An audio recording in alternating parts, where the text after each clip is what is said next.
Hello, malty, marvellous, mischievous mentioners, and thank you to Zaffy for introducing, with a malt mention, Ralphie Review 901. This is the whisky I'm going to be reviewing, and this is the last in a series, a 4-part series of 15-year-old single malt whiskies, which are generally available, depending of course where in the world that you are, and depending on whether there's a distributor, and frankly getting through the mountains of red tape that obstruct the distribution on the global market of good quality spirits. It's a fact, and nobody's going to dispute it.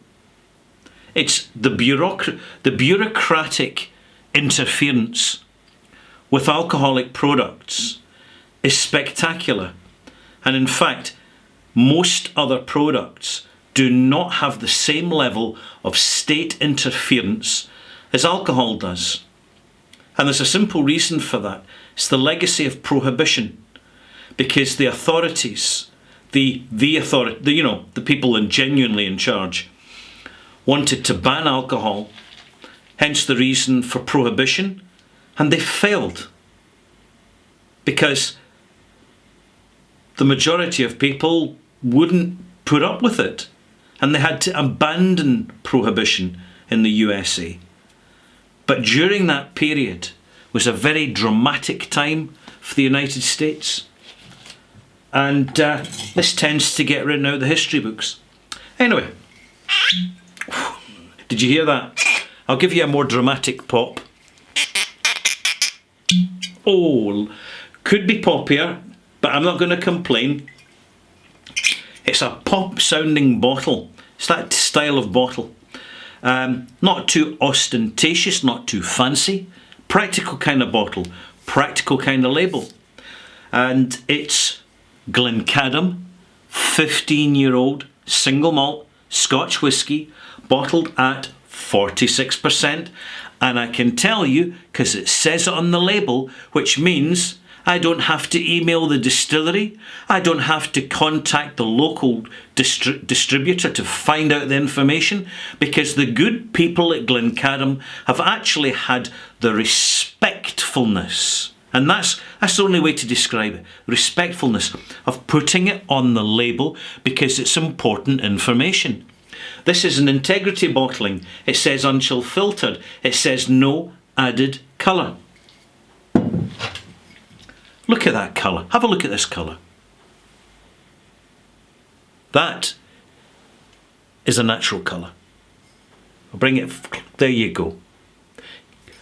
Gooey. I'm just being a bit mischievous. I'm in a good mood. I don't know what's wrong.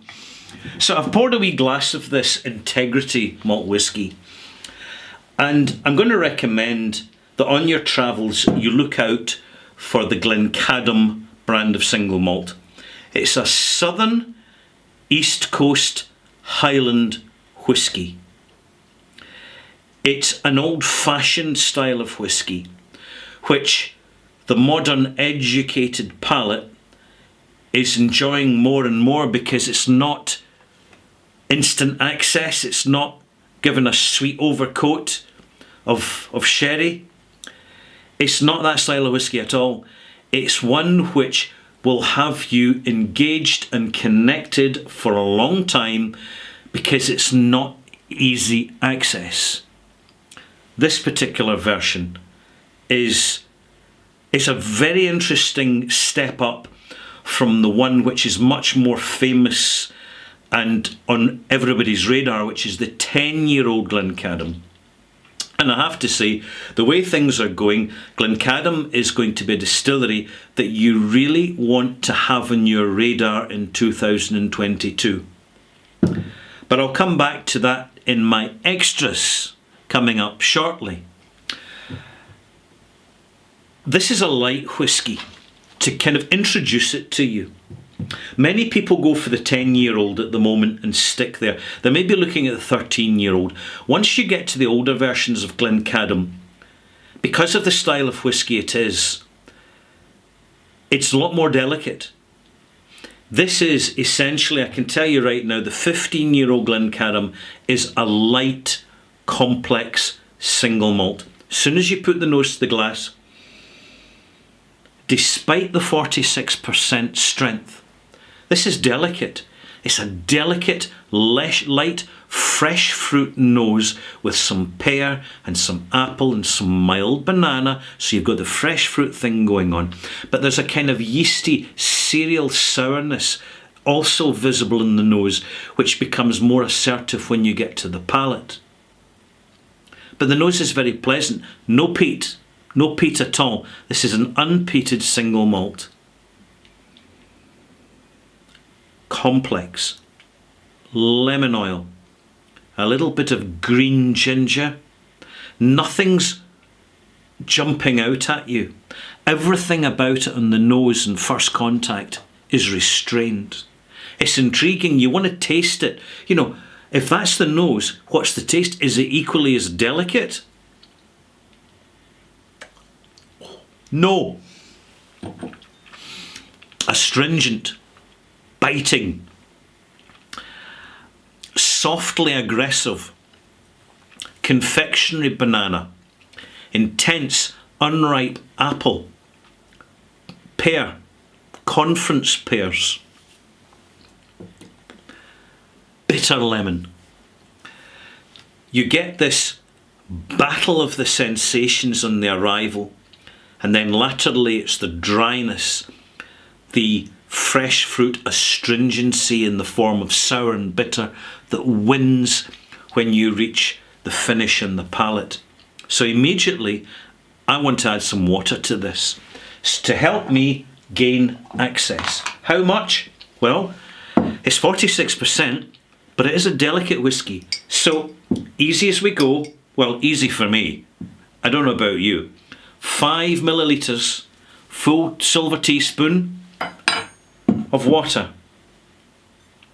Gentle roly-poly. Keep it strolling. And I just want to give a very brief observation that the speed at which people's palates, malt mates, that's you, because you're watching this video, so you're not just a passive consumer.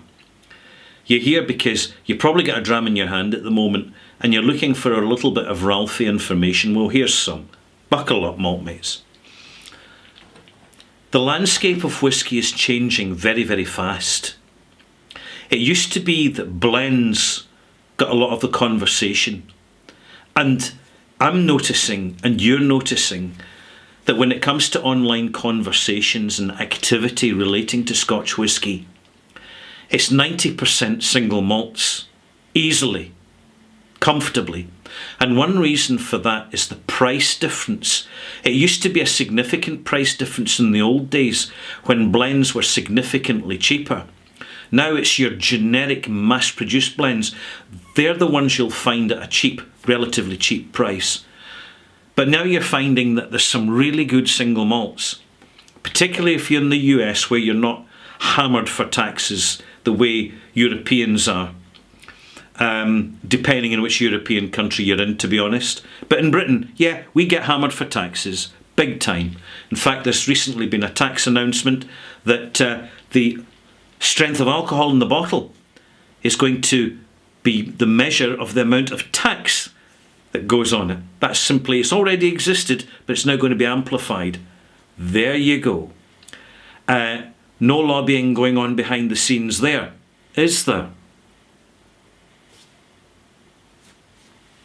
Back to the Glencairn. I'm letting it just settle down and open up a bit. There are certain brands that you want to be looking for next year, which at the moment are just at the beginning of online conversation, but are going to amplify in the next few months. Springbank, of course, is really enjoying the fruits of its well-earned success. It's very hard to get a bottle. It's very hard to get a bottle of Kilkerran, and I'm sure when their new distillery is in production, it'll be very, very hard to get a bottle of that. But other businesses, other distilleries are looking at Springbank and seeing how that model works so well for Isle of Arran, for Deanston, for Bunnahabhain, for Tobermory. These whiskies and all their permutations, they've got amplified visibility, and Glencairn is in that family of distilleries which have amplified visibility. At this moment in time, they're still affordable, particularly the 10-year-old. And malt mates, if you've got the budget, don't leave it till later. Stock up now, because with the inflation that's kicking in globally, prices are only going to go up. And I don't want to be bumping on too much about this, but it's just real life. If you stock up, you have got a product you consume in the future that has an indefinite shelf life. And I mean, seriously, your children could open the bottle if you don't. Your grandchildren, your great-grandchildren can open the bottle if you don't. That's one of the beauties of this. It becomes a valuable personal timeline of a history. And this is the way to look at it. This is, I can assure you from my experience with whiskies going back to the 1980s, this is so reminiscent of an old blend no longer available called Bailie-Nickel Jarvie, or Rock Oyster from Douglas Lang. These old-fashioned tastes that crop up now and again unexpectedly, and you say, I remember that, not from yesterday, but from decades ago. This style of whiskey, you need to give it time. You need to let your palate adjust, but you will be rewarded. This is one of the whiskies that you go to once after your starter whiskey. Say if it's your Johnny Walker Black Label, but that's getting so expensive now. You might as well just jump straight into the single malts and get a bottle of Glenfiddich 12-year-old. An excellent precursor to trying this. This depends how you drink your whiskey. More and more people are drinking their whiskey in flights. They've got the bottles open, starting with the lightest, moving to a more complex, and allowing the palate to adjust and adapt to each singular but very different sensation over 3, 4 or 5 small portions in the glass. What an education. And at the end of it, what an incredibly satisfying engagement with the whiskey, because you're empowering the quality rather than the quantity formula. Back to this smell. Oh, I've oversmelled. I've wetted my nose with a fine single malt. It's not the first time that's happened, I can tell you. Light. The lightness in the original nose is a strength, it's 46%, is even lighter now. It's very delicate, very lowland in style.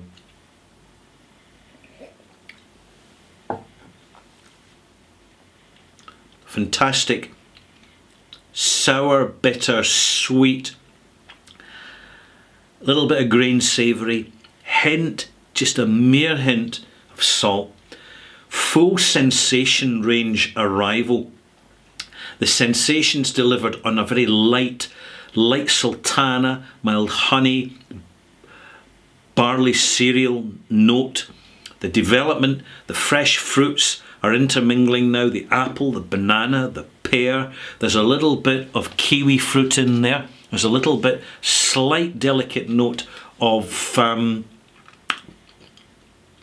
some green kiwi, green kiwi. See, there's green kiwi and gold kiwi now, and they're different flavours.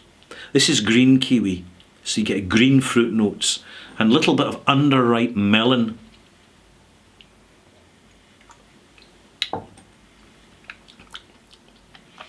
And it carries a weight to its lightness, which delivers the sensations.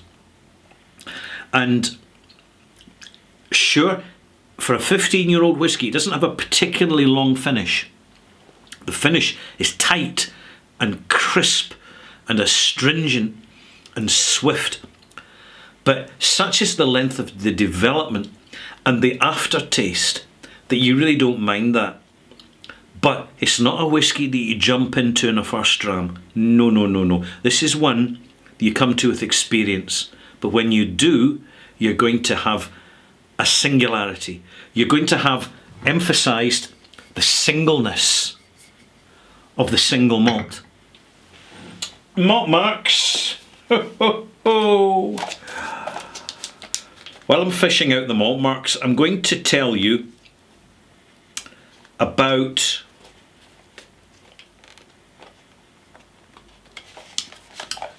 Ralphie Review Extras. I'm going to be talking a little bit about the forthcoming online Scotch Whisky Awards, which are taking place from the moment this video is recorded in a week's time. So please make a note in your diary for Saturday, November the 6th, and I'll put a link down below to Aquavit, to the VPub, where the OSWAs, the Online Scotch Whisky Awards, are going to be announced and celebrated and shared. And I want to tell you more about it in my next Ralphie Review Extras, 901 Extras, so that when you're watching the awards in a week's time, you have context. So I'm giving this 89 out of 100, a fascinating whisky that I'm really enjoying because I'm finding it old school, a retrospective, an old style of single malt.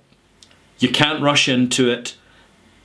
It's demanding, and frankly, malt mates, that's what I'm enjoying about it. Bye.